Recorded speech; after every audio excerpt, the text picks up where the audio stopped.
Why do I feel like we're being evaluated for committing a crime? It's like a lineup. Hey, how are you? 5280sportsnetwork.com, your morning minute on a Wednesday edition of the program. Nate Lundy, Shawn Drotar, TJ Carpenter down the line in case you are trying to identify us for a crime. Rockies have now won 3 in a row. Hell is frozen over. Well, it hasn't been that bad, and you got some big-time numbers. The Rockies had their 10th win of the season out of Sensatella. That leads all rookies. Wasn't a great performance, but got enough to get the win. Greg Holland with the 30th save still leads the league in saves, and the Rockies got their 1,000th win all-time at Coors Field. But it is that third win in a row, I think, that matters, and the performance of Carlos Gonzalez, which was at least inspiring for one night. Is it something you can build off going forward?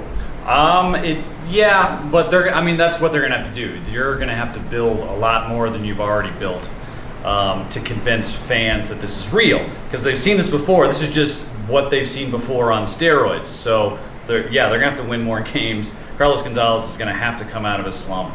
They're going to have to get better pitching from pitchers who have no experience better pitching.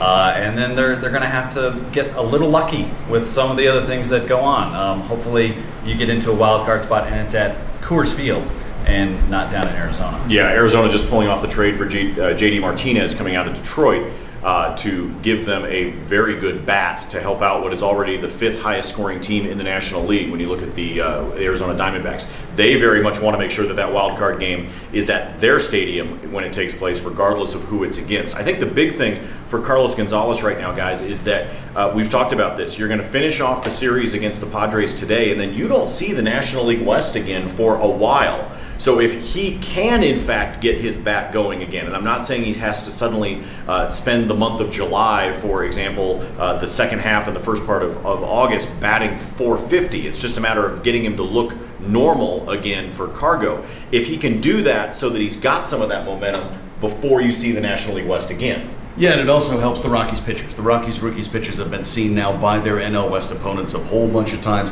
They have more video, more experience against them. Moving out of the division for a little while will help them as well.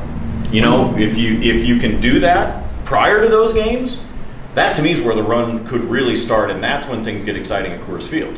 Yeah, possibly. I'm just kind of waiting around for training camp at this point. You're beyond. You're like, I don't care. Yeah, well, they're at the point now where it's like, are they going to win a World Series? Probably not. All right, so let's start working on 2018. All right, that's where TJ already exists. Shawn's the seam head. He's ready for the wild card run to begin. Thanks for stopping by. Back with you tomorrow morning, 7 a.m. Mile High Sports Radio, AM 1340, FM 104.7. For TJ, for Shawn, I'm Nate. We'll see you.